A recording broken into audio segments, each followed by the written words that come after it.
Can I call on Councillor Morrall to speak on the amendment? On the amendment? Or on the motion? Okay, great. Thank you, Deputy Lord Mayor. I'm delighted to second this motion and amendment today on behalf of the Conservative Group. This is the first ever UK-wide strategy on delivering support for our veterans. The strategy identifies 6 key areas where support is most needed over the next 10 years.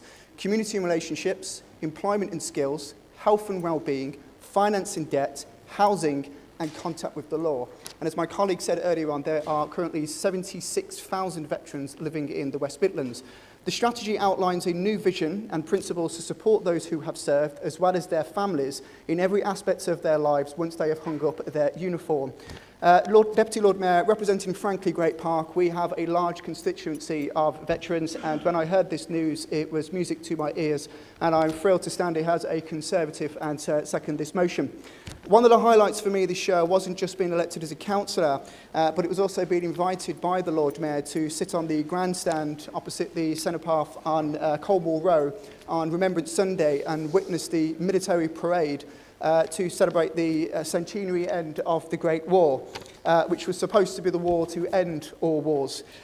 These men and women who serve represent the very best our country has to offer, and without them, Lord Mayor, I would argue that we simply wouldn't have a country.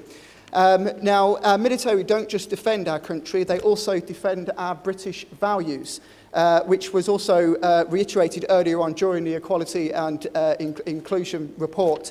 And to remind you what those values were, they were democracy, rule of law, individual liberty, which means the individual is always sovereign over the collective, tolerance and mutual respect. And while I could sit here and regurgitate quotes from all the great Enlightenment thinkers, I think the best one that defines our military was actually the French philosopher Voltaire, who famously said, "I may disapprove of what you say, but I will defend to the death your right to say it."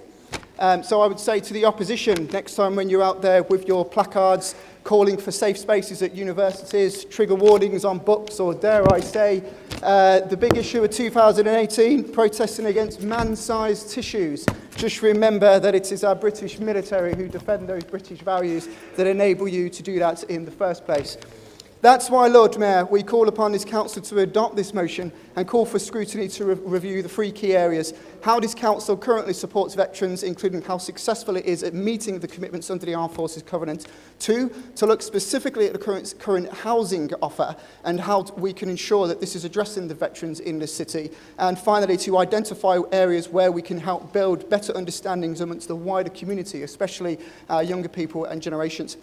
Finally, I just want to say to everybody who serves in our armed forces, both men and women, thank you so much for everything that you do for this country. I in this chamber will always fight for you, just like you are prepared to fight for me, and I hope you and your family have a great Christmas. And I will do something now that I don't think you will see Jeremy Corbyn do. God bless you, God bless this country, and God save the Queen. Thank you.